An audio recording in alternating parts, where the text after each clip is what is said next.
Regional 360. Noticias para todos los peruanos. El Ejecutivo volverá a atender los puentes con los pobladores que residen cerca a la mina Antapacay en Espinar, Cusco. Hace varios días, los campesinos de la zona han impedido que continúe el proyecto de integración Antapacay, expansión Tintaya, integración Corocohuayco.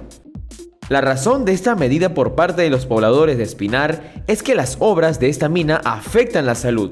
Por ello, decidieron bloquear las vías principales, generando que los vehículos de otras empresas mineras importantes, como las Bambas y UPBay, no logren realizar sus actividades productivas adecuadamente.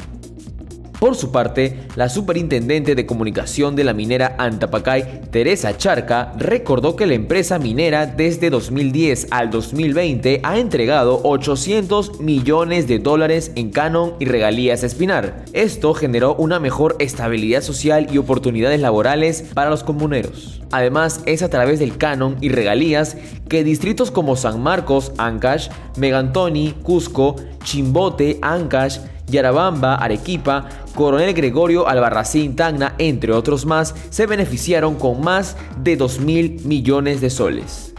Para el Estado es importante generar confianza y reactivar los proyectos que se encuentran paralizados, lo que genera un impacto negativo en la economía nacional. Solo Antapacay ha invertido $207.003 millones. No obstante, hasta no haber un retorno seguro de las actividades mineras de esta empresa, la región cusqueña será la más perjudicada al no percibir los derechos por contar con recursos mineros. Es común en nuestro país escuchar hablar del bloqueo de vías, es decir, medidas de protesta en las cuales un grupo de personas deciden impedir el libre tránsito en las rutas y carreteras del país con el objetivo de expresar una demanda o una queja.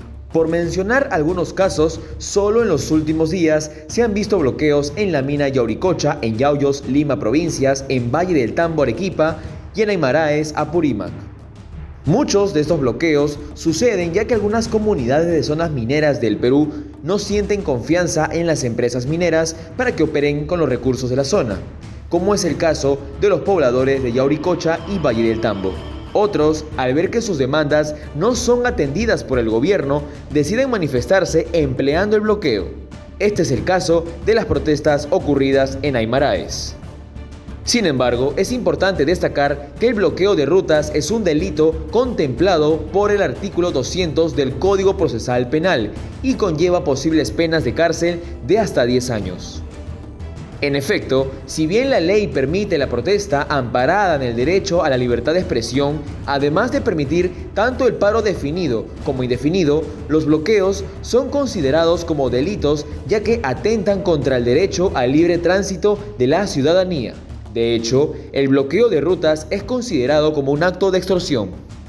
En ese sentido, las actividades que alteren el orden público y la tranquilidad social, como la quema de llantas, son consideradas como actos de vandalismo.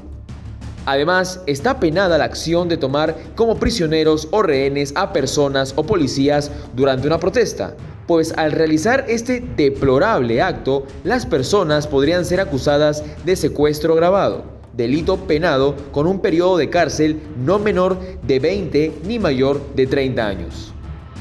Por esa razón, todas las partes involucradas en estos conflictos, ya sea el Estado y las comunidades o empresas mineras y comunidades, deben agotar todas las vías de solución posibles de la manera más sensata, es decir, a través del diálogo y acuerdos que beneficien a todos. El Pleno del Congreso aprobó el dictamen para la creación del canon hídrico. Este tiene como objetivo compensar a las poblaciones agropecuarias afectadas por el desvío de aguas, producto del trasvase de agua, el cual consiste en una transferencia de este recurso natural, mediante obras hidráulicas de una cuenca de río a otra. El Ministerio de Economía y Finanzas sería el encargado de distribuir los recursos recaudados por el canon hídrico, el cual irá para los gobiernos locales y centros poblados, en cuya jurisdicción se da el origen del agua a ser trasvasada. Para el congresista del Partido Alianza para el Progreso, Manuel García, este proyecto pretende conservar el recurso hídrico, calificándolo como importante para la sociedad peruana.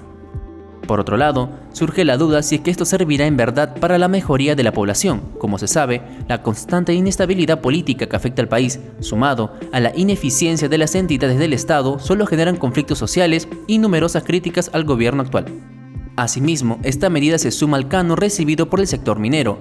El detalle es que hasta el momento no se ve un buen uso de este presupuesto, por el contrario, da a entender que la corrupción hace mal uso de estos fondos recaudados, dejando de lado a la población que más los necesita.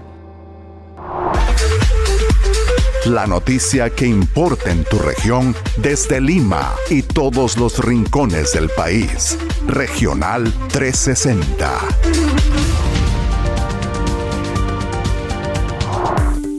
Estamos ya a menos de una semana de las elecciones regionales y municipales, que se celebrarán este 2 de octubre y nos permitirán elegir a nuestros gobernadores regionales, alcaldes provinciales y municipales para el periodo 2023-2026. Como bien sabemos, en nuestro país el voto es obligatorio y la ley prevé penalidades para aquellos que no ejerzan su voto al sufragio en el marco de las elecciones. Para aquellos que viven en distritos catalogados por el Instituto Nacional de Estadística e Informática como no pobres, el monto de la multa a pagar es de 92 soles. Para los distritos considerados como pobres, el monto es de 46 soles. Y finalmente, para los distritos considerados como pobre extremos, aquellos que no vayan a votar este 2 de octubre deberán pagar 23 soles. Y esto no es todo. La ley prevé también penalidades adicionales para aquellos que no paguen la multa por no votar. Estos ciudadanos no podrán inscribir cualquier acto relacionado con su estado civil, es decir, registrar matrimonio, divorcio o viudez. No podrán realizar actos notariales ni firmar ningún tipo de contrato, ni podrán inscribirse en los programas sociales del gobierno. Para verificar si uno tiene multas electorales, basta con entrar a la página web multas.jng.gov.p e ingresar sus datos personales. Este 2 de octubre, todos a las urnas. Según la plataforma informativa de la Contraloría, 692 candidatos a las elecciones regionales y municipales 2022 tienen informes de control del organismo fiscalizador, lo que significa que son exautoridades que, según la entidad, tienen responsabilidad civil, penal y administrativa por hechos ocurridos en sus administraciones pasadas. Lima concentra la mayor cantidad de candidatos con informes con un total de 92, sigue Arequipa con 61, Junín con 46, Piura con 40, La Libertad con 37, Cajamarca con 36, Ayacucho con 35 y así sucesivamente. De este total de 692 candidatos cuestionados, 268 postulan a las distintas alcaldías distritales y 89 son postulantes a alcalde provincial. Mientras tanto, a nivel regional, 25 candidatos con cuestionamiento por gestiones pasadas son postulantes a gobernador y 10 aspiran a la vicegobernación regional. De los 692 candidatos que aspiran a un cargo en las próximas elecciones regionales y municipales, 372 registran responsabilidades penales, 272 responsabilidades civiles y 131 responsabilidades administrativas, que son objeto de investigación por el Poder Judicial, Fiscalías y Procuradurías. Regional 360. Noticias para todos los peruanos. Un nuevo ejemplo de la incertidumbre en la que se encuentran sumergidas muchas empresas públicas. Esta vez, la Empresa Nacional de Puertos, ENAPU, informó que enfrenta pérdidas económicas consecutivas por más de 10 años, después de ceder el puerto del Callao al sector privado en el año 2011. Según informó el presidente de la empresa, Manuel Talavera, los sobrecostos laborales han hecho que ENAPU no pueda cubrir sus gastos operativos y administrativos. Asimismo, calificó el estado de la empresa como no rentable y deficitario. Este tipo de casos no son novedad. Según el Instituto Peruano de Economía, IPE, las empresas públicas en Perú se caracterizan por grandes pérdidas económicas y desempeño deficiente. De acuerdo al informe del IPE, son pocos los casos donde el Estado logra suplir la falta de empresas privadas en sectores claves con empresas públicas, que sí logran funcionar con relativa estabilidad, como es el caso del Banco de la Nación y las empresas eléctricas. Otro ejemplo de la inviabilidad de las empresas públicas es Petroperú, que desde el año 2012 hasta 2021 ha acumulado pérdidas económicas por más de 14.000 millones de soles. Al respecto, el exministro de Economía, Luis Miguel Castilla, aseguró al IPE que la única manera de fortalecer y dinamizar las empresas públicas es desvinculándolas del sistema administrativo del Estado, es decir, privatizarlas. Lo más grave de esta situación es que, en el caso de empresas no rentables como Petroperú y posiblemente NAPU, estas deban solicitar préstamos al Ministerio de Economía para poder subsistir. Estos fondos, como sabemos, provienen de los bolsillos de todos nosotros. Estas empresas públicas, además, suelen caer en manos de personas no preparadas para su manejo administrativo, transformándose en un forado en la economía nacional, y somos todos los peruanos los que debemos socorrerlas.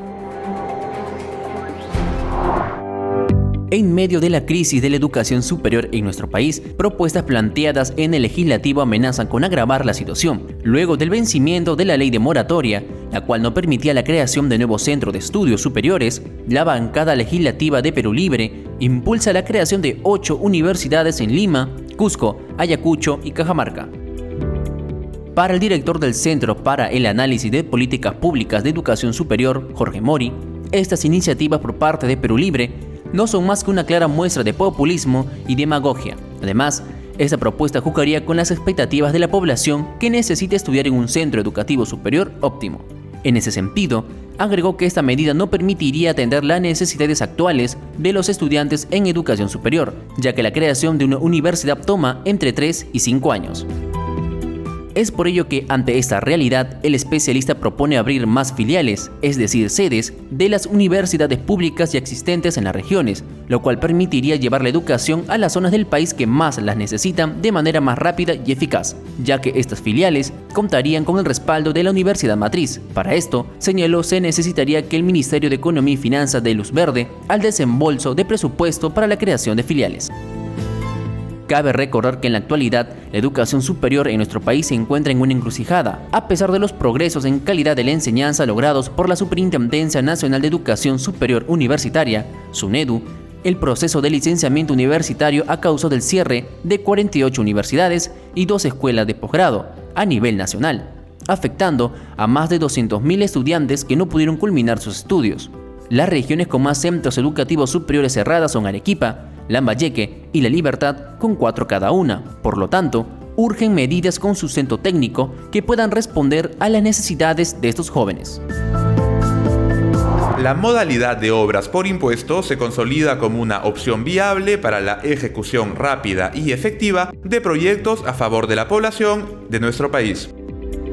Al respecto, Proinversión informó que a la fecha son 140 las empresas privadas que vienen ejecutando los proyectos de inversión pública a través del mecanismo de obras por impuestos, sumando un total de 52 proyectos en ejecución por un monto total de 300 millones de soles. Dentro de las empresas que se han acogido a esta modalidad, destaca la participación de las mineras. Según Proinversión, el 23% de estas empresas corresponden al sector minero, mientras que el 11% al sector financiero, el 8% al sector comercio y el 58% restante a otros rubros. Cabe destacar que bajo esta modalidad la empresa adelanta al Estado el monto que deberá pagar por impuesto a la renta, para que con ese dinero se pueda financiar obras urgentes de manera rápida y eficaz. Posteriormente, el Tesoro Público devuelve este dinero a la empresa bajo forma de certificados que pueden ser utilizados para pagar el impuesto a la renta.